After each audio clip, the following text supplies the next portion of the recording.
Dear students, in this lecture we are going to read On War by Will Durant. This is a long essay, and when we talk about long essay then we have to keep in mind कि long essay के अंदर who, what, when, where, how and why sections जो हैं ये पाए जाते हैं. So हम जब essay को देखते हैं तो हम उसे sections में देखते हैं और हम देखते हैं कि हर section जो है उसके अंदर कुछ paragraphs जो हैं वो आते हैं और कैसे ये सारे पैराग्राफ्स मिलके एक कोहेरेंट स्ट्रक्चर बनाते हैं जिसे एस्से कहा जाता है. So this essay has been taken from Will Durant's book Fallen Leaves. इस किताब के अंदर दो एस्सेज बहुत अच्छे हैं, on education and on war, और both essays have been included in your essay notes. तो ऑन एजुकेशन आपको पहले दिया गया था और ऑन वॉर जो है this is also given to you so that you can go through it और आपको पता चले कि ये एस्से जो है ये किस तरह से लिखा गया है. So the essay begins, and we have this introduction. In the year 1830, a French customs official named Jacques Boucher de Crevocker de Perthes unearthed in the. I'm really sorry for the pronunciation of the name. I don't know how to read this name. So for me, it is Jacques Boucher, and then the rest is history. Unearthed in the valley of the Somme some strange implements of flint, now interpreted by the learned as the weapons with which the men of the old Stone Age made war.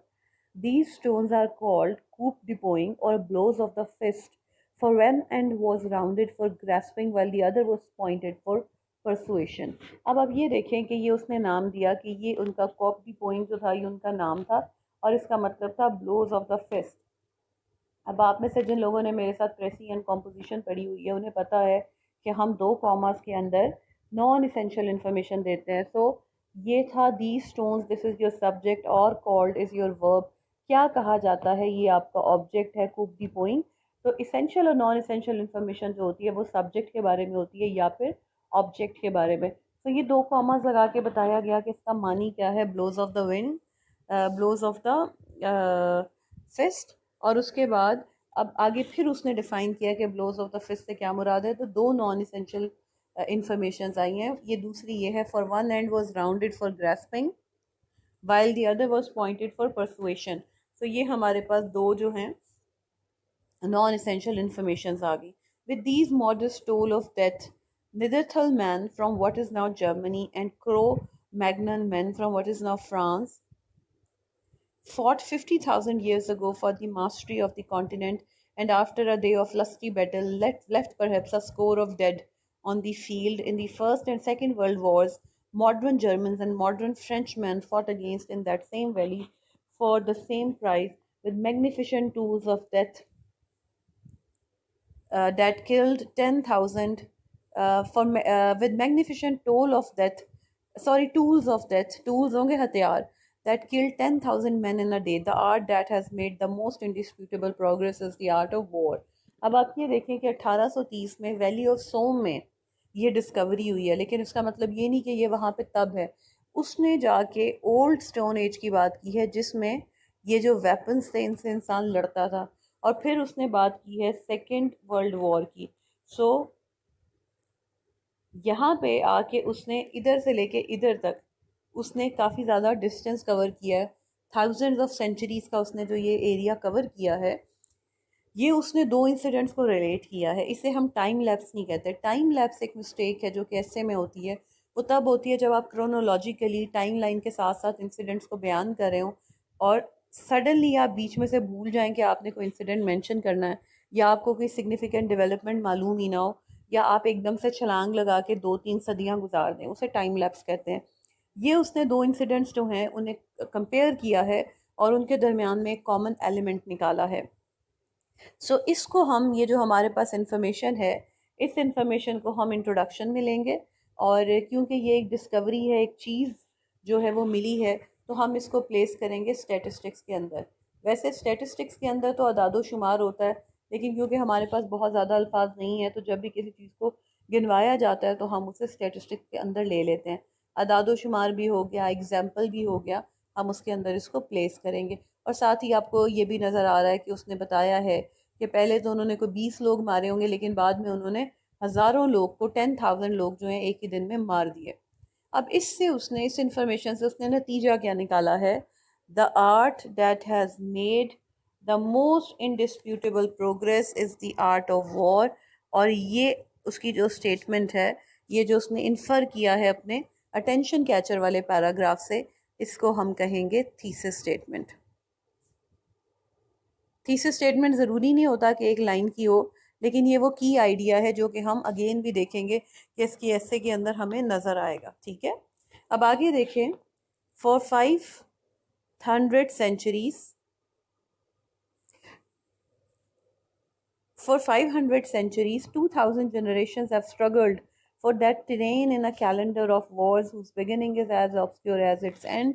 तो वो कहता है कि 500 साल से इंसान जो है वो लड़ रहा है उस कैलेंडर पे जिसकी जो बिगिनिंग है वो ऑब्सक्योर है, अनक्लियर है कि कब शुरू हुआ, और जो even the sophisticated mind made blast that by habituation to magnitude and marvels is appalled by the panorama of historic war। अब यहाँ पे इस पूरे पैराग्राफ के अंदर वो पैनोरामा ऑफ हिस्टोरिक वॉर के अंदर हमें बताता है यहाँ तक कि कौन कौन सी जो वॉर्स हैं वो हुई हैं। ठीक है, सो ये बहुत ज़्यादा ग्रैंड डिटेल है, और क्योंकि ये हमारी वाली अपनी ज़ाहिरी बात है कि हमारे कॉन्टिनेंट से इसका ताल्लुक नहीं है, यूरोपियन भी है और कुछ जो है वो दूसरे कॉन्टिनेंट्स की बात हो रही है, यूरोप की बात हो रही है, इस्लाम की भी बात हुई है, क्रूसेड की भी बात हुई है, but then this is too much information, और ये हमारे काम की इसलिए भी नहीं है क्योंकि ये सारी वॉर्स हमें याद भी नहीं रहेंगी। और इतनी ज़्यादा कोट करने का अगर हम अपना ऐसे लिख रहे हो तो एज सच फ़ायदा नहीं होता। ठीक है, ये सब उसने गिनवा दिया है। सो ये उसने गिनवाया है, ये भी अगर आप इसको भी देखें तो ये भी फॉल करेगा हमारी उस चीज़ के अंदर जिसे हम कहते हैं स्टेटिस्टिक्स, क्योंकि उसने हमें गिनवा दिया है डिफरेंट वॉर्स जो कि क्रॉनिकल ऑफ ह्यूमन हिस्ट्री के अंदर पाई जाती हैं। This two are pessimistic movement seems to be the main and bloody current of history, besides which all the achievements of civilization, all the illumination of literature and art, all the tenderness of women, and the chivalry of men are but graceful incidents on the bank, helpless to change the course or character of the stream। तो वो कहता है कि इन सब के सामने इंसान जब देखता है ना इस सारे ब्लडी करंट ऑफ हिस्ट्री के अगेंस्ट, तो इंसान को तहजीब की सारी अचीवमेंट्स, लिटरेचर और आर्ट ने जितनी भी हमारे जहन के ऊपर इंकशाफ किए हैं, औरत का टेंडर होना और आदमी का सिविलाइज्ड होना, शिवलरस होता है जब कॉम्प्लीमेंट आप पे करते हैं और बड़ा अच्छा बिहेव करते हैं, मुहज्जब, वो कहता है ये सारी चीज़ें जो है ना ये ग्रेसफुल इंसिडेंट ज़रूर हैं, लेकिन ये चेंज नहीं कर सकती ना तो हिस्ट्री के धारे को और ना ही उसके कैरेक्टर को। सो हम इंसान जितने भी सिविलाइज्ड हो गए हो, हम वॉर की नेचर को और वॉर के तरीके को नहीं बदल सकते। ठीक है, ये अगेन उसने स्टेटिस्टिक्स दी हैं, और अगर मैं आपको बताऊं तो अभी भी ये वो अपने ऐसे के इंट्रोडक्शन में ही चल रहा है, क्योंकि फिर वो कमेंट उसने यहाँ पे आके किया कि हमारा जो chronicle of leap from battle to battle है, ये जो उसने हमें गिनवाया है इतनी सारी जंगों को, ये वो लेके चल रहा है, हमें अभी भी अपने इंट्रोडक्शन में रख रहा है, इंट्रोड्यूस करवा रहा है ग्रैंडर और मैग्नीट्यूड ऑफ वॉर के साथ। अच्छा आगे देखें। Such a chronicle of conflict exaggerates without doubt the role of war in the record of race. Strife is dramatic, and to most of our historians, peaceful generations appear to have no history. So यहाँ पे उसने क्या कहा कि peaceful generations appear to have no history. So great nations win without fighting। आप contest कर सकते हैं कि भाई कोई great nation नहीं है जो fighting के बगैर जीती हो, क्योंकि fight करके ही आप great बनते हैं। So our chronicles leap from battle to battle and unwittingly deform the past into shambles। In our saner moments, we know that it is not so, that lucid interval of peace far outweigh in any nation's history the mad seizure of war, that the history of civilization, of law and moral, science and invention, religion and philosophy, letters and the arts runs like hidden gold in the river of time। थोड़ा सा literary touch हो गया, लेकिन वो कहना ये चाह रहा है कि हम अपने सेनर मूवमेंट्स में भी हम इस बात को समझते हैं कि पीस के जो इंटरवल है वो आउटवे कर देते हैं किसी कौम की हिस्ट्री में जो वॉर का रोल रहा है, लेकिन war has always been there, nevertheless war has always been. So यहाँ पे वो दोबारा अपने उसी आइडिया पे गया जो उसने हमें कहा था यहाँ पे थीसिस स्टेटमेंट में, the art that has made the most indisputable progress is the art of war. तो यहाँ पे उसने कहा कि war has always been, will it always be, What are its causes in the nature of men and in the structure of societies? Can it be prevented or diminished in frequency or in any measure controlled? So यहाँ पे आके उसने दोबारा जो thesis statement थी उसको अखज़ किया कि भाई हम देखते हैं कि भले पीस रहा हो, भले इंसान ने बहुत सिविलाइज्ड बिहेव किया हो, जेंटलमैन हो गया हो, लिटरेचर और आर्ट में काम किया हो, फिर भी वॉर जो है वो कंटिन्यू करती रही है। सो उसने ये बात कर दी। यहाँ पे आके उसने दोबारा नतीजा निकाला। इस पूरी की पूरी जो ये इस पूरे के पूरे इतने सारे राइटअप में बहस चली है, उसके बाद उसने नतीजा क्या निकाला है? उसने नतीजा ये निकाला है कि भाई वॉर जो है वो हमेशा रही है। और फिर उसने कुछ सवाल किए हैं यहाँ पे। So will it always B? उसकी कॉजेज़ क्या हैं जो इंसान की नेचर में है, मुआशरे में है? क्या इसे प्रिवेंट, डिमिनिश या इसकी फ्रीक्वेंसी जो है उसको कंट्रोल किया जा सकता है या नहीं किया जा सकता? These are some of the questions जो कि उसने उठाए हैं। सो हमारा जो इंट्रोडक्शन है वो यहाँ पे आके ख़त्म हो जाता है। इस पूरे पेज के अंदर हमारा इंट्रोडक्शन है जिसमें हमारे पास स्टेटिस्टिक्स हैं, थीसिस स्टेटमेंट है, अगेन स्टेटिस्टिक्स हैं और फिर थीसिस स्टेटमेंट है और फिर कुछ सवाल हैं जिनके हमें जवाब मिलेंगे। So will it always B, ये फ्यूचर है। व्हाट आर इट्स कॉजेज, ये वाई है। कैन इट बी प्रिवेंटेड, ये हाउ है। सो अगर आप यहीं पे देख लें तो विल इट ऑलवेज बी, ये वाला जो सवाल है ये हमारे कंक्लूजन में जाके एड्रेस होगा। तो और दूसरी बात ये, इसको साथ साथ भी हम देखेंगे। व्हाट आर दी कॉजेज, ये जो व्हाट वाला सवाल है, व्हाट आर दी कॉजेज, तो जब हम कॉज की बात करते हैं डैट इज़ वाई पार्ट, और जब हम कहते हैं कैन इट बी प्रिवेंटेड तो हम बात कर रहे हैं how it can be prevented. So ये हमारे बड़े इंपॉर्टेंट सेक्शंस हैं। सो इस वाले पार्ट में अगर हम इनडायरेक्टली देखें तो ये सवाल जो हैं ये हमारे इंट्रोडक्शन में जो टेक्निक होती है प्रीव्यू, रोड मैप। सो ये प्रीव्यू को इंडिकेट कर रहे हैं कि ऐसे के अंदर हम बात कर रहे हैं कि भाई ये जो सेगमेंट्स हैं ये डिस्कस होंगे। हाँ, हमने ये नहीं कहा कि दिस ऐसे discusses will war always be, हमने इस तरह नहीं लिखा, हमने सिर्फ सवाल पोज कर दिए हैं। अच्छा जी, इसके बाद अब आप नेक्स्ट पेज पे देखें। अब वो कहता है the causes of war are psychological, biological, economic and political. That is they lie in the natural impulses of man, in the competition of groups, in the material needs of societies, and in the fluctuations of national ambition and power. So हमारे पास अब ये आ गया कि उसकी causes जो हैं वो कौन सी हैं? Psychological, biological, economic and political. ठीक है।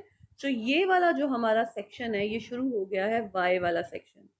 अब वाई वाले सेक्शन में वो क्या कहता है? They lie in the natural impulses of man. ठीक है। तो नेचुरल इम्पल्स जो है, ठीक है, वो हमारा साइकोलॉजिकल चीज़ है। In the competition of groups की जब हम बात करते हैं तो वो बायोलॉजिकल है। In the material needs of society जो है वो इकोनॉमिक है। And in the fluctuations of national ambition and power जो है वो पॉलिटिकल है। सो ये जो उसने डैट इज़ लिखा है ये उसने री राइट कर दिया है इसी को कि इन चारों कॉजेज से क्या मुराद है। अब आप देखें कि ये एक सेक्शन शुरू हुआ है।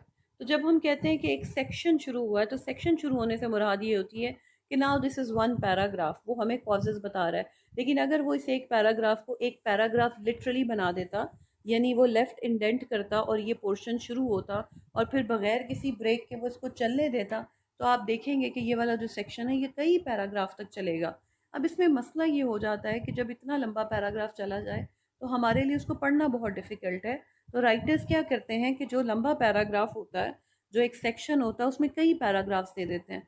तो एक पैराग्राफ जो होता है उसको हम डिवाइड कर सकते हैं मल्टीपल पैराग्राफ्स के अंदर। लेकिन जब आप आउटलाइन बना रहे होंगे तो आपके आउटलाइन के अंदर जो मेन हेडिंग बनेगी वो होगा कॉजेज ऑफ वॉर, और उन कॉजेज़ के अंदर आप ये चारों कॉजेज़ मेंशन करेंगे। फिर इनमें ईच के यानी कि साइकोलॉजिकल के अंदर आगे कोई पॉइंट्स हैं वो आपकी फर्स्ट लेवल हेडिंग होगी कॉजेज ऑफ वॉर, यानी फर्स्ट लेवल से क्या मुराद है मेरी, ये आपकी रोमन हेडिंग होगी। ठीक है। सो हमारा ये दूसरा सेक्शन होगा। ठीक है। पहला हम बना लेंगे क्रॉनिकल ऑफ वॉर को, ठीक है, या एवोल्यूशन ऑफ वॉर को। इसके अंदर आपकी सेकंड लेवल हेडिंग होगी psychological, biological, economic and political. अब ये आपकी साइकोलॉजिकल एक है, बायोलॉजिकल बी है, इकोनॉमिक सी है, पॉलिटिकल डी है। अब इसमें आप जो आगे बात करेंगे वो थर्ड लेवल हेडिंग 1 2 3 करके बनेगी। और ज़रूरी नहीं है कि एक एक हेड के अंदर आपका एक पैराग्राफ ही हो, दो पैराग्राफ्स भी हो सकते हैं, तीन भी हो सकते हैं, ये वेरी कर सकता है। वो कहते हैं बेसिक कॉज जो वो हमारे अपने अंदर है। For the state is the soul of man enlarged under the microscope of history. So अगर आपको कहीं पे स्टेट को डिफाइन करना हो तो वो क्या कहता है, स्टेट जो है वो इंसान की रूह है जो कि माइक्रोस्कोप ऑफ हिस्ट्री के नीचे जो है वो फैल गई है। The major instincts of mankind, क्या है मेजर इंस्टिंक्ट्स? एक्विजिशन है, मेटिंग है, फाइटिंग है, एक्शन है एंड एसोसिएशन है। ये जो बेसिक इंस्टिंक्ट्स हैं ये अल्टीमेट सोर्सेज ऑफ वॉर हैं। सो अगर आपकी फर्स्ट लेवल हेडिंग साइकोलॉजिकल है तो उसके अंदर आप अपनी थर्ड लेवल हेडिंग एक्विजिशन, दूसरी मेटिंग, फाइटिंग तीसरी, एक्शन चौथी और एसोसिएशन पांचवी आराम से बना सकते हैं। Are the ultimate sources of war for thousands, perhaps millions of years. Men were uncertain of their food supply, not knowing yet the boundary of husbanded soul. They depended upon the fortunes of the hunt. Having captured prey, they tore or cut it to pieces, often on the spot, and gorged themselves through their cubic capacity with the raw flesh and the warm gore. How could they tell when they might eat again? सब क्या हुआ है कि पहले इंसान क्या करते थे कि जब जानवर को पकड़ा वहीं पे उसे काटा, ठीक है, उसे खोला और उसी वक्त अपने आप को अपना पेट भर लिया। क्यूबिक कैपेसिटी, तो वो जो छोटी सी हमारे पेट की कैपेसिटी है उसको हमने कच्चे गोश्त और गर्म खून के साथ जितना हम खा सकते थे खा लिया, क्योंकि पता ही नहीं है कि दोबारा खाना कब मिलेगा। ग्रीड इज ईटिंग और hoarding for the future. Wealth is originally a hedge against starvation. War is at first a raid for food. तो वॉर क्या है? सबसे पहले एक रेड है फूड के लिए, ठीक है जी।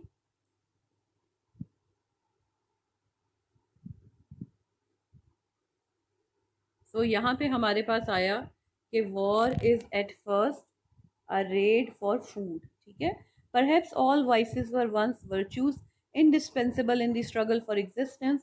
They became vices only in the degree to which social order and increasing security rendered them unnecessary for survival. तो जैसे जैसे हमारे मुआशरे में वैल्यूज़ आई हैं, वैल्यूज़ कैसे आई हैं कि हमारे लिए अब सर्वाइव करना मुश्किल नहीं है, तो हम क्या समझते हैं कि जब हमारी हालात बेहतर हो गए, सर्वाइवल और एग्जिस्टेंस बेहतर हो गया, तो हमने जो हमारी वर्चूज़ थी उनको वाइसेस बना लिया। वर्चू वो तब थी जब इंडिस्पेंसिबल थी, हम उसके अलावा कुछ नहीं कर सकते थे, तो हमें मारना था, हमें ग्रीड थी, हमारे साथ ये चल रही थी। लेकिन अब जबकि हमारे मसले हल हो गए हैं तो हमें उन जो हमारी वर्चूज़ थी उनको वाइसेस कंसिडर किया जाता है। हमारा जो सोशल सोसाइटी है उसकी जो नॉर्म्स है उसको बुरा समझती हैं। Once man had to chase, to kill, to grasp, to overeat, to hoard. 100 millenniums of insecurity bred into the race. Those acquisitive and possessive impulses which no law or morals or ideals but only centuries of security can mitigate or destroy. तो ये जो हज़ारों सदियों ने हमारे अंदर insecurity और possessiveness जो है वो पैदा की है, वो सिर्फ और कुछ सेंचुरीज लगेंगी तो वो सिक्योरिटी से ख़त्म होगी। The desire for mates and parental and filial love write half of the private history of the mankind, but they have not often been the causes of war. Probably the rape of the Sabine women was the amorous result of a conflict for land and food. तो पहले उसने जो यहाँ पे हमसे बात की ये बात थी एक्विजिशन की, जिसमें उसने बात की ग्रीड की। और अब जो उसने हमसे बात की है वो आई दूसरी बात जो कि है मेटिंग की, मेट की जो डिज़ायर है, साथी की जो ख्वाहिश है, द फाइटिंग इंस्टिंक्ट। तो ये जो तीसरा वाला हमने यहाँ पे पॉइंट फाइटिंग का लिखा था वो यहाँ पे आया। The fighting instinct enters more obviously into the analysis. Nature develops it vigorously as an aid in getting food or mates. It arms every animal with organs of offense and defense and lends to the physical weaker species the advantages of cunning and association, since by and large those groups survived that excelled in food getting, mate getting, and fighting. These instincts have been selected and intensified through the generations and have budded into 100 secondary forms of acquisition, venery, and strife. सो अब क्या हुआ है कि हमारे अंदर ये जो food getting है और जो मेट गेटिंग है, उसके बाद जो तीसरी चीज़ आती है वो है फाइटिंग, ऑफेंस एंड डिफेंस। और जो फिजिकली वीकर होता है स्पीशीज है, the advantages of cunning and association. तो जो फिजिकली वीक होता है वो एसोसिएट कर जाता है, ज्वाइन कर जाता है, हथियार डाल देता है, ठीक है। सो हम आए जहाँ पे हमारे पास फाइटिंग आता है। As the quest for food has expanded into the amassing of great fortune, so the fighting instinct has swelled into the lust for power and the waging of war. So ये जो थी fighting instinct जो थी उसमें से क्या आया है, लस्ट फॉर पावर और वॉर को वेज करना। The lust for power is in most men a useful stimulus to ambition and creation, but in exceptional men it can become a dangerous disease, a cancer of the soul which goads them on to fight a thousand battles, usually by proxy. Nietzsche, nervous and sickly, disqualified for military service, thrilled at the sight and sound of cavalry galloping along a Frankfurt street, and at once composed a piece in honor of war and the will to power. The instinct of action enters into the picture as a love of adventure और escape from relatives और routine। अब मुझे कैसे पता चलता है कि जैसे मैंने आपसे कहा कि ये वाली जो हमारे पास है थर्ड लेवल हेडिंग्स हैं, अब वो इनकी बात कर रहा है, मैं कैसे जज करती हूँ? जब मैं यहाँ पे पढ़ी थी तो फाइटिंग इंस्टिंक्ट आया था। अब आगे उसने कोई बात नहीं की, उसने कहा भाई फूड और मेट का जो मसला हल हो गया तो फिर लस्ट फॉर पावर है। ठीक है, जब लस्ट फॉर पावर आता है तो उसके साथ ही ये स्टिम्युलस का काम करता है एम्बिशन के लिए, और इंसान जो है, इंसान के अंदर ये एक डेंजरस डिजीज बन जाता है और इंसान जो है वो लड़ता है। अब ये सारी बात हो गई, फिर उसने हमें यहाँ पे आके कहा जहाँ से मुझे पता चला कि अब वो बात कर रहा है एक्शन की। उसने कहा द इंस्टिंक्ट ऑफ एक्शन। तो ये उसका अगला पैराग्राफ आ गया। Many men fear solitude and naturally seek the protection of numbers. Slowly, a society develops within whose guarded frontiers men are free to live peaceably, to accumulate knowledge and goods, and to worship their gods. Since our self love overflows by an extension of the ego into love of our parents and children, our homes and possessions, our habits and institutions, our wanted environment and transmitted faith, we form in time an emotional attachment for the nation and the civilization of which these are constituent parts, and when any of them is threatened, our instinct of pugnacity is aroused to the limit demanded by the natural cowardice of mankind. In a divided and lawless world, such patriotism is reasonable and necessary, for without it the group could not survive, and the individual could not survive without the group. Prejudice is fatal to philosophy, but indispensable to a nation. सो हमारे पास क्या चीज़ आई कि हम action की बात करते हैं। तो इंसान क्या करते हैं, इंसान के अंदर एक इंस्टिंक्ट है एसोसिएशन की। इंसान को डर लगता है अकेले रह जाने से, और जब डर लगता है तो वो क्या करता है, वो चाहता है कि वो ज़्यादा नंबर में रहे, ज़्यादा क्वांटिटी में रहे, और आहिस्ता आहिस्ता एक सोसाइटी डेवलप होती है जिसमें इंसान जो होते हैं वो आसानी से सुकून के साथ रह सकते हैं, नॉलेज अमन के साथ रहते हैं, नॉलेज हासिल करते हैं, चीज़ें हासिल करते हैं, अपने खुदाओं को पूछते हैं, और हमारा जो सेल्फ लव होता है वो फ्लो कर जाता है उस मोहब्बत में जो हमें पेरेंट्स से और अपने बच्चों से होती है। ये जो यहाँ पे उसने लिखा है कि हमारा जो सेल्फ लव होता है वो एक्सटेंड कर जाता है हमारा, यहाँ पे लिखा हुआ था in to love of our parents and children, और हमारे घरों से हमें जो मोहब्बत होती है और हमारी चीज़ों से हमें जो मोहब्बत होती है, अपने घर हैबिट से और इंस्टीट्यूशन से जो मोहब्बत होती है, अपने इन्वायरमेंट से, और ये ट्रांसमिटेड फेथ जो है, ये फाइनली एक इमोशनल अटैचमेंट जो होती है वो हमारे अंदर एक इमोशनल अटैचमेंट आ जाती है किस चीज़ के साथ, हमारी नेशन के साथ और उस सिविलाइजेशन के साथ जिसका हम एक पार्ट होते हैं। तो एक्शन जो है उसके साथ ही एसोसिएशन आ जाती है, और ये जो एसोसिएशन है ये बड़ी ज़रूरत है, क्योंकि अगर हम प्रेजुडिस की बात करें तो वो अच्छी नहीं होती, लेकिन एक नेशन के लिए बहुत ज़रूरी है कि वो मुतासिब हो। तो वो जो एसोसिएशन की फीलिंग है वो तभी आती है जब आप एक कौम के साथ बिलोंग करते हैं। ठीक है, सो ये हमारा नेक्स्ट पॉइंट था। अब हम अगला पॉइंट देखते हैं तो हमें समझ आएगी कि उसने एक्शन और एसोसिएशन को एक ही पैराग्राफ में लिख दिया है या उसके लिए वो अलग पैराग्राफ अभी बनाएगा। Put all these passions together, gather into one force the acquisitiveness, pugnacity, egotism, affection, and lust for power of 100 million souls, and you have the psychological sources of war. So he's done with association and action. So यहाँ पे उसने बात की association and action की, उसने gradually इन सारे motives को बयान किया कि भाई ये जो है ना हमारी जो सोल है उसके अंदर ये बेसिक इंस्टिंक्ट्स जो हैं वो चल रही हैं, और अब उसने इनको बेसिक इंस्टिंक्ट्स जो थी इनको रिलेट किया इन सारों को, और उसने कहा कि अगर हम इन सारों को 100 मिलियन सोल्स, यानी हम lust for power of 100 million souls को अगर हम इकट्ठा करें तो हमारे सामने जो चीज़ आती है वो है psychological sources of war. Take them in their mass and they become biological sources. अब वो साइकोलॉजिकल को उसने बायोलॉजिकल से कैसे जोड़ा है कि वो साइकोलॉजिकल फोर्स बन गई जहन के अंदर, दिमाग के अंदर, और जब हम उसे नंबर में लेकर आते हैं, जिस्मों में लेकर आते हैं, तो वो एक बायोलॉजिकल फोर्स बन जाती है। सो हम यहाँ वाली जो हमारी साइकोलॉजिकल फोर्स है, इससे चल के हम पहुंचे हैं बायोलॉजिकल फोर्स तक। The group too as well as the individual can be hungry और एंग्री, एम्बिशियस और प्राउड।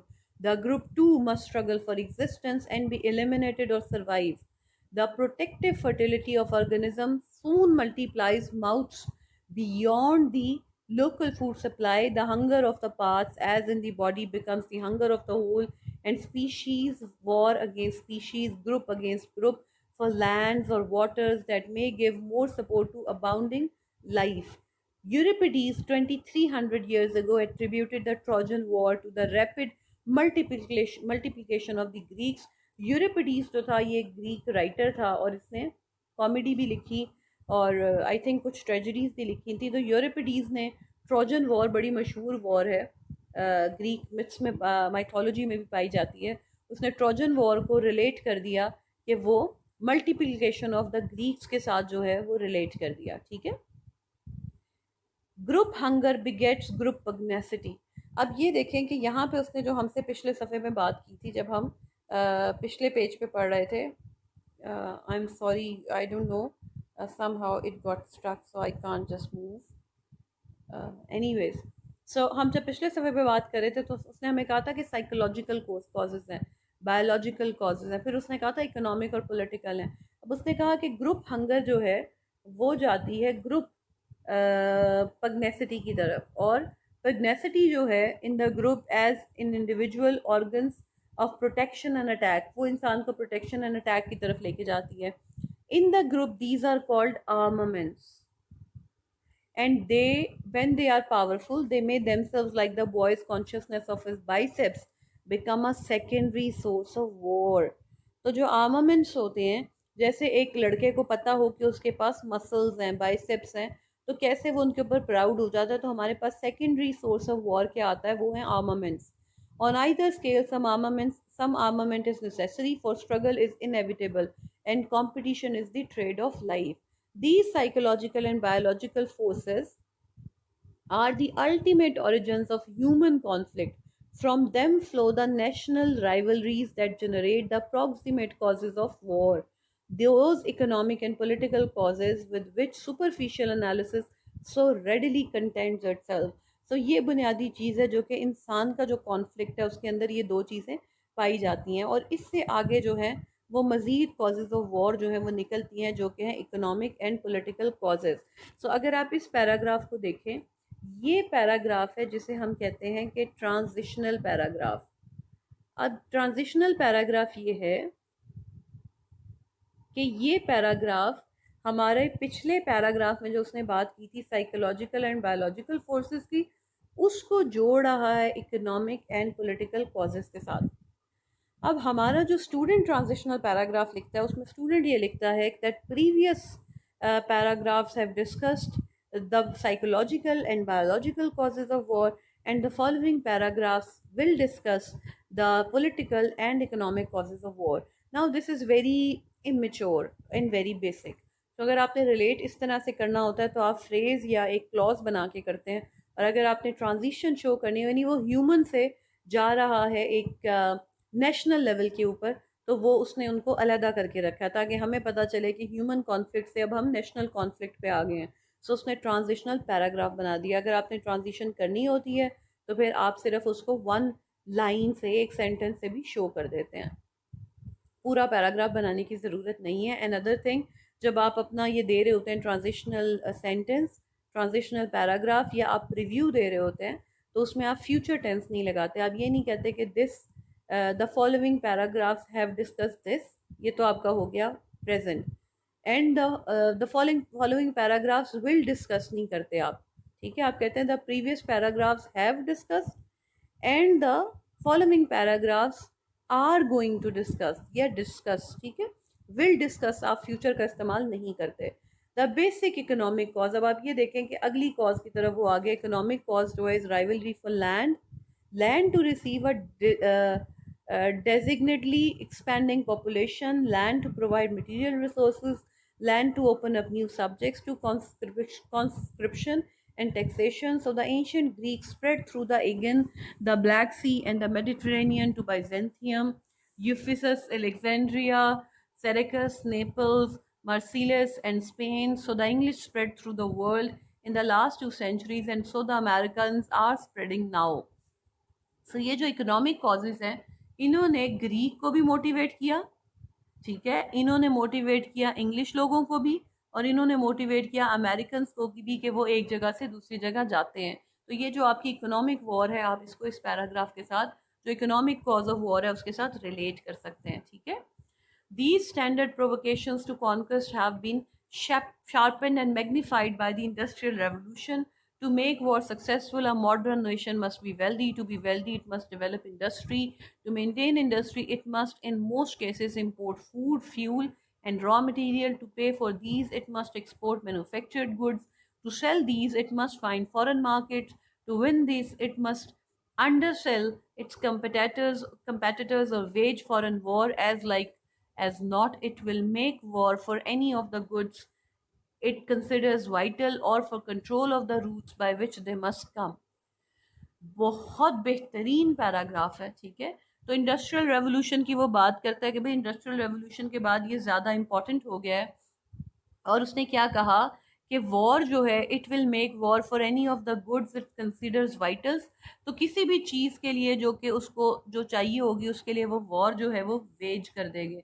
और दूसरी बात ये कि उन रास्तों को कंट्रोल करने के लिए जिनसे वो अशिया आएंगी, अजनास आएंगी, उनको कंट्रोल करने के लिए भी जंग जो है वो लड़ी जा सकती है। अब ये उसने समझा दिया हमें। अब इसी का यानी ये देखें ना सेक्शंस क्या होते हैं, उसने समझा दिया, अब उसने इसी की मिसाल देनी है। सो हमारा ये जो अगला पैराग्राफ आ रहा है, ये पूरे का पूरा जो पैराग्राफ है ना, ये सिर्फ और सिर्फ जो है ये एग्जाम्पल वाला पैराग्राफ है, इसमें और कुछ भी नहीं दिया गया, सिर्फ एग्जाम्पल दिया। Greek fought for control of the Aegean, the Hellespont and the Black Sea because it was dependent upon Russian grain, ठीक है। Rome had to conquer Egypt because it needed corn, and Asia Minor because it needed markets for its handicrafts and fortunes for its politicians. So हमारे पास Greek की मिसाल है, फिर हमारे पास रोम की मिसाल है। Near Eastern oil and Indian cotton explain many a battle in British history.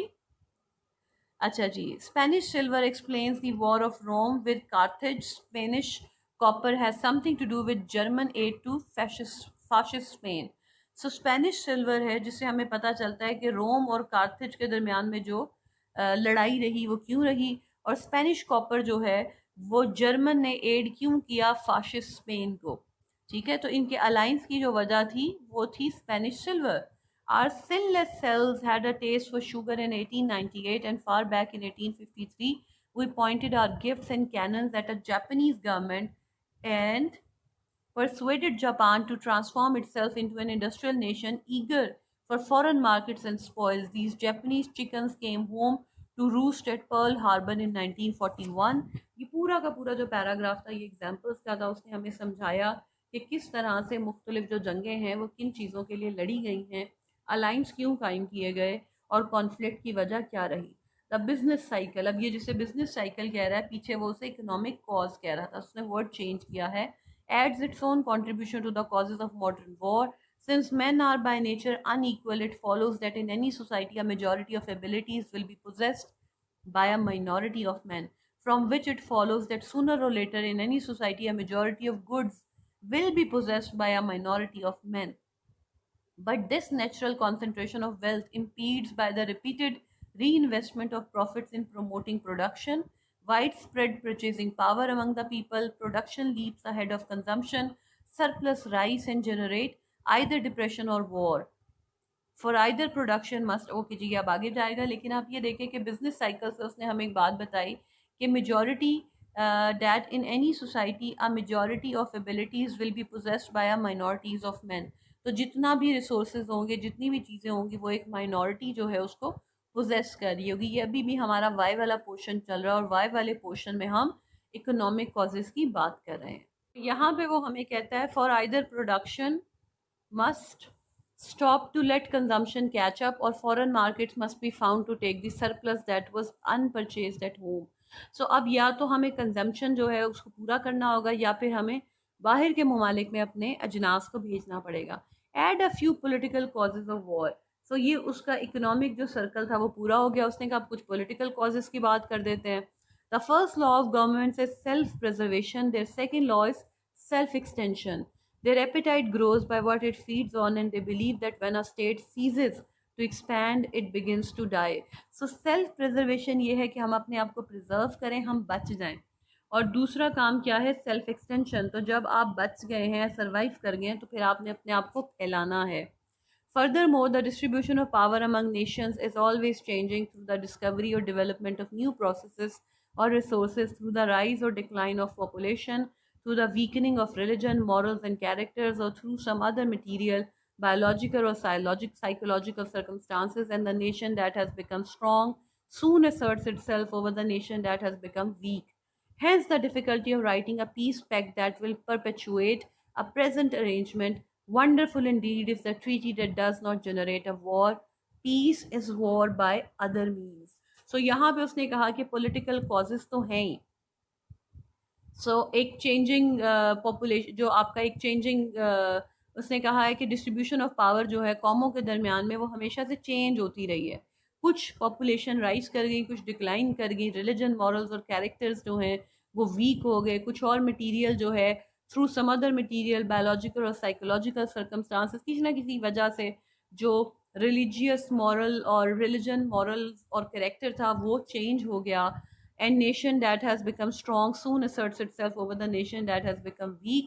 तो ये हमारे सामने बड़ी कॉमन सी बात है कि जो स्ट्रॉन्ग नेशन होती है वो वीक को इन्फ्लुएंस कर देती है.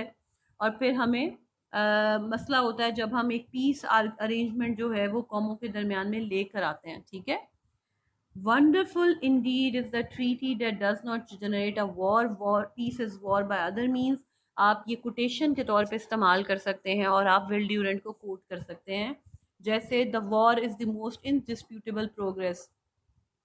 War is the art that has most made the most indisputable progress भी विल ड्यूरेंट की थीसिस स्टेटमेंट जो इस ऐसे की उसको भी आप कोटेशन के तौर पे इस्तेमाल कर सकते हैं. अब इस जुमले की खूबसूरती ये है कि वंडरफुल आपका एडजेक्टिव है.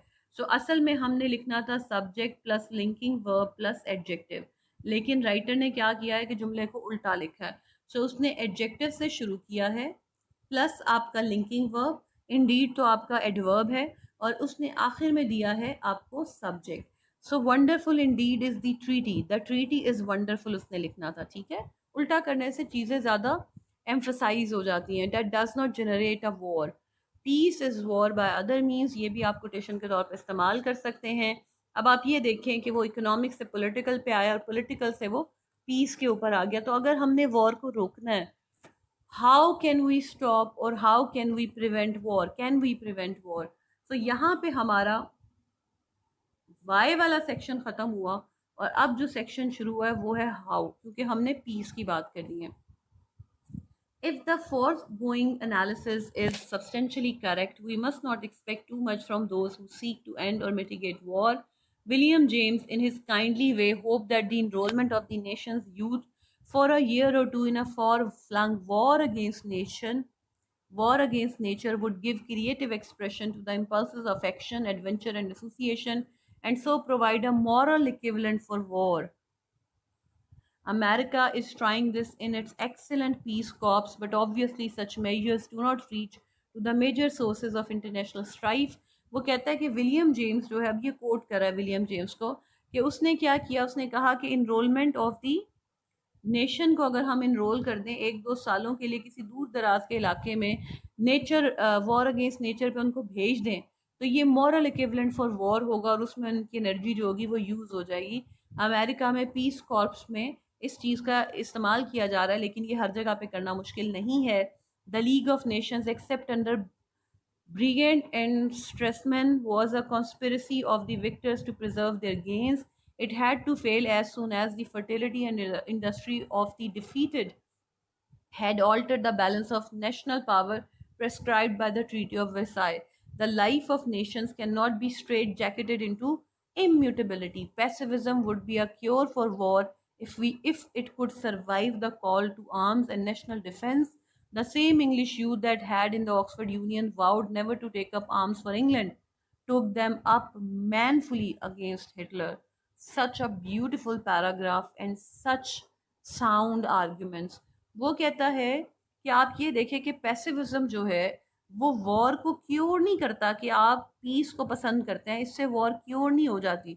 सो हमारे पास वही लोग हैं कि वो जो कि कहते हैं, इंग्लिश लोग हैं जो कहते हैं कि जी हम वॉर को, आर्म्स को नहीं उठाएंगे, और फिर हिटलर के अगेंस्ट वो आर्म्स उठा लेते हैं। ठीक है, वेग अपील्स टू द, ये भी आप इसको कोटेशन के तौर पे यूज कर सकते हैं, vague appeals to the conscience of mankind to put an end to war have had little effect throughout history, for there is no conscience of mankind. Morality is a habit of order generated by centuries of compulsion. International morality awaits international order.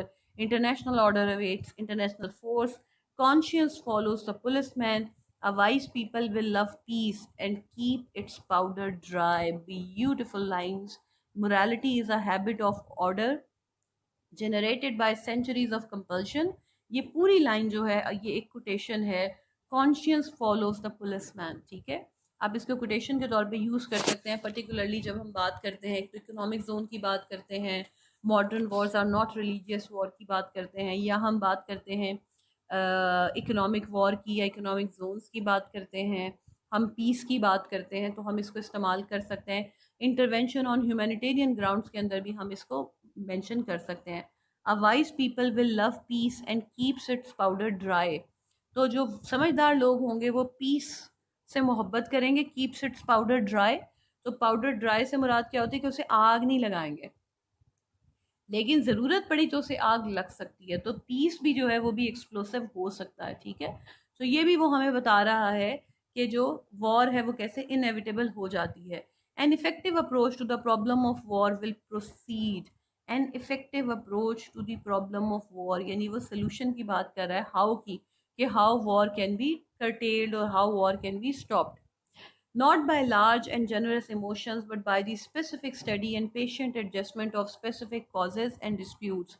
Peace must be planned and organized as realistically as war, with provision for every factor and prevision for every detail. Provide करना है हर factor को और पहले से देखना है हर detail को. This can not be done in an occasional movement stolen by statesman from internal affairs. It requires the full-time attention of first-rate minds. The incentives to war are so numerous and powerful that each of them should be the major concern of an international commission specifically appointed for its consideration and adjustments. There are so many specialist economists and diplomats lying around that we might well distribute them into commissions severely assigned to examine the economic causes of war, to hear the disputing groups patiently, to investigate. अब क्या करना चाहिए इनको? Examine करना चाहिए economic causes of war को, इनको सुनना चाहिए डिस्प्यूटिंग ग्रुप्स को पेशेंटली, इनको इन्वेस्टिगेट करना चाहिए पॉसिबिलिटीज ऑफ कॉन्सिलिएशन को, इनको स्पेसिफिक एंड प्रैक्टिकेबल रिकमेंडेशंस जो हैं वो देनी पड़ेगी गवर्नमेंट्स को, and to do their work without the explosive excitement of publicity. So हमें ऐसी इंटरनेशनल कमीशन चाहिए जो कि इन सारी चीज़ों के ऊपर काम करें ताकि हम वॉर को क्योर कर सकें. ये हमारा अभी भी हाउ वाला सेक्शन चल रहा है. We must isolate the germs of war at their source and sterilize them with understanding and negotiation. So अगर आप बात कर रहे हैं यूनाइटेड नेशंस की तो आप उसमें बड़े आसानी से ये जो इंटरनेशनल कमीशन वाली बात है इसको कोट कर सकते हैं. पीछे जो उसने लीग ऑफ नेशंस की बात की थी कि लीग ऑफ नेशंस जो है, और ट्रीटी ऑफ वर्साई की जो उसने यहाँ पे बात की थी, आप इसको भी कोट कर सकते हैं कि ड्यूरेंट का इसके ऊपर क्या स्टांस है, और आप यूनाइटेड नेशंस के ऊपर ऐसे कर रहे हो तो आसानी से आपको दो कोटेशंस मिल जाएंगी. ठीक है, और we must isolate the germs of war at their source and sterilise them with understanding and negotiation. बहुत अच्छी कोटेशन है, इसका भी हम इस्तेमाल कर सकते हैं किसी भी ऐसे के अंदर. One such commission would study the problems generated by reckless human fertility. So एक प्रॉब्लम ये है कि इंसानों की जो तादाद बढ़ती जा रही है. It could promote policies and methods of family limitation wherever the birth rates is outrunning the visible and prospective means of subsistence. It would prepare international procedures for mitigating local shortage of food. It would seek territorial outlets for the expansion of congested populations. A permanent commission might study the access of industrial nations to material, fuels, and markets. It should be a major function of the Department of State to wage peace vigorously and continuously on every front. अब ये वाला जो हम paragraph देख रहे हैं, एक paragraph पहले ये वाला, पहले तो उसने हमें बताया कि कैन वॉर बी क्यूर, तो उसने कहा भी एक लीग ऑफ नेशंस टाइप की चीज़ होनी चाहिए। फिर उसने कहा कि भाई ये मोरालिटी जो है ना, ये पुलिस को कॉन्शियसनेस जो है ना वो फॉलोज द पुलिस, तो एक ऐसी बॉडी होनी चाहिए जो कि पीस को मेंटेन करे। फिर उसने हमें कहा कि एक इफेक्टिव सोल्यूशन इंटरनेशनल कमीशन हो सकता है जो कि ये सारे काम करे। ये हमने उसे बताया, उसने हमें बताया कि कैसे वॉर को कटेल किया जा सकता है। और अब इस आखिरी सेक्शन में जाके हमें वो जो चीज़ प्रेजेंट कर रहा है उसे हम कहते हैं सजेशंस। तो वो हमें अपने सजेशंस जो हैं वो भी इकट्ठे करके दे रहा है। तो हाउ वाले को यू कैन कंसिडर के हाउ वाले में वो हमें अपने सॉल्यूशंस दे रहा था। सॉल्यूशंस आर मोर लाइक कि आप बता रहे हैं कि ये how it can B solve, तो सॉल्यूशन ज़रा ज़्यादा स्ट्रॉन्ग हो गए।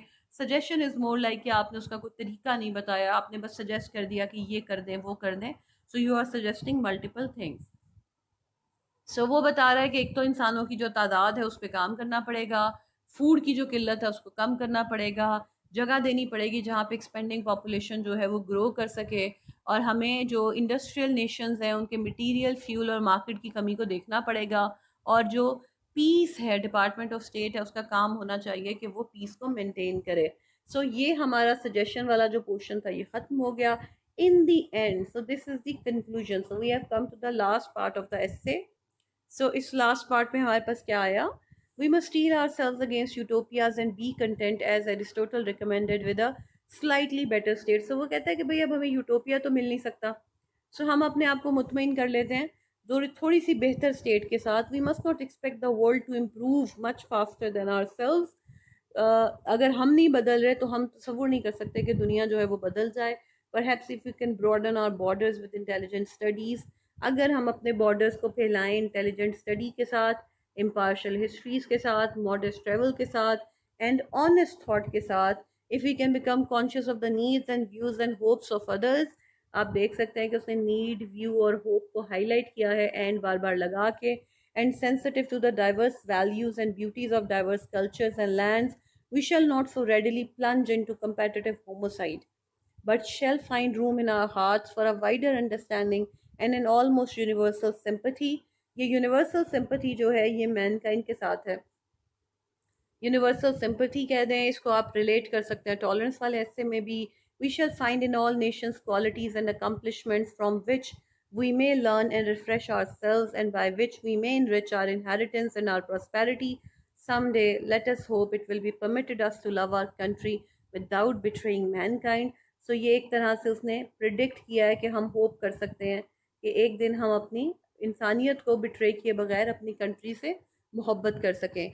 एक तो उसने रिलेट कर दिया यूटोपिया के साथ, ठीक है, भले ये कहा कि यूटोपिया नहीं मिल सकता लेकिन उसने यूटोपिया को मेंशन कर दिया, जो कि वेस्टर्न सिस्टम ऑफ एजुकेशन में बहुत इंपॉर्टेंट है किसी भी कंक्लूजन के लिए। और दूसरी बात ये कि उसने प्रिडिक्ट कर दिया। अब अगर हम इस एस्से को ओवरऑल देखें तो ये जो एस्से है ये अटेंशन कैचर से शुरू हुआ। अटेंशन कैचर में हमारे पास, अब जब हमने बाद में हम लिख रहे होंगे, हमने जिस चीज़ को यूज़ कर सकते हैं वो है coup de poing. This is the word weapons of the fist जो है हम उसको यूज़ कर सकते हैं किसी भी ऐसे के अंदर, और हमें ये लिखने की ज़रूरत नहीं है कि ड्यूरेंट ने ये लिखा है, हम सिर्फ इसको डायरेक्ट कोट करेंगे। अटेंशन कैचर के बाद हमें जो चीज़ मिली वो थी थीसिस स्टेटमेंट, ठीक है। और हमारा जो अटेंशन कैचर था उसको दो पार्ट्स में डिवाइड किया गया था। तो हमें एक स्टैटिस्टिक्स जो थी वो पहले मिली थी जिससे हमारा ऐसे जो था वो शुरू हो रहा था, फिर बीच में थीसिस स्टेटमेंट आई थी और थीसिस स्टेटमेंट के बाद दोबारा हमें स्टैटिस्टिक्स मिली थी, जिसके बाद फिर उसने नतीजा निकाला था तो थीसिस स्टेटमेंट निकली थी। ये जो दोनों चीज़ें हैं, जिसके बाद उसने हमें एक छोटा सा प्रीव्यू दिया था कि कैन वॉर बी प्रिवेंटेड, वो जो उसने एक मिनी पैराग्राफ दिया था। ये तीनों चीज़ें मिल के जो चीज़ बना रही हैं उसको हम कहते हैं वो है इंट्रोडक्शन, ठीक है। ये हमारे ऐसे का इंट्रोडक्शन है।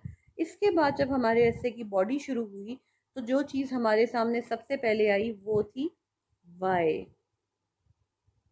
ठीक है। अगर हम अटेंशन कैचर, थीसिस स्टेटमेंट और प्रीव्यू को देखें तो ये जो हमारी थीसिस स्टेटमेंट है ये जिस चीज़ को कॉरेस्पॉन्ड कर रही थी, जिसे मैं अपनी ब्रेनस्टॉर्मिंग में कहती हूँ वो है व्हाट। तो उसने कहा था the art that has made the most war is the art that has made the most indisputable progress. ये उसकी थीसिस स्टेटमेंट थी। सो उसने हमें ये थीसिस स्टेटमेंट दी। वाई वाला जो पोर्शन था ये थी कॉजेज। सो अब उसने हमें कॉजेज के अंदर बताना शुरू किया कि हमारे पास जी साइकोलॉजिकल कॉज है, फिर उसने कहा जी बायोलॉजिकल कॉज है, इकोनॉमिक कॉज है, इकोनॉमिक इज़ इक्तसादी, और इकोनॉमिकल इज़ अफोर्डेबल होना, चीप होना। ठीक है। और इकोनॉमिक के बाद हमारे पास आई पॉलिटिकल कॉज। तो हमारे पास ये चार कॉजेज आ गई। ठीक है। सो ये वाला जो चार कॉजेज वाला पोर्शन था, ये इसको मिला के उसके साथ जो हमारा हाउ वाला पोर्शन था, हाउ में वो कह रहा था कि कैन वॉर बी क्योर्ड, क्या इसको रोका जा सकता है, इसको कंट्रोल किया जा सकता है। जिसके लिए उसने हमें बताना शुरू किया कि हमारे पास एक बड़ी इंपॉर्टेंट चीज़ है। उसने कहा था वंडरफुल इज़ द ट्रीटी। सो उसने पॉलिटिक्स से बात की तो वो चला गया ट्रीटी के ऊपर कि भाई कोई पीस ट्रीटी जो है वो होनी चाहिए। और पीस ट्रीटी के बाद उसने कहा कि भाई और हमारे पास इंटरनेशनल कमीशन होना चाहिए जो कि इसको पीस जो है उसको मेंटेन कर सके। और साथ ही उसने बताया कि हमें मेक श्योर करना चाहिए इतना खाना हो कि लोग खाने के पीछे जो उनकी जो साइकोलॉजिकल कॉजेज़ हैं वो काम ना करें। खाना होना चाहिए, इंसानों की तादाद कम होनी चाहिए, आबादी ज़्यादा है तो उसके लिए एक्सपेंशन होनी चाहिए। तो उसने इस तरह की हमारे साथ बातें की। सो ये वाला जो वाई और हाउ वाला पोर्शन था, इसको हम ऐसे में रेफ़र करते हैं बॉडी के साथ।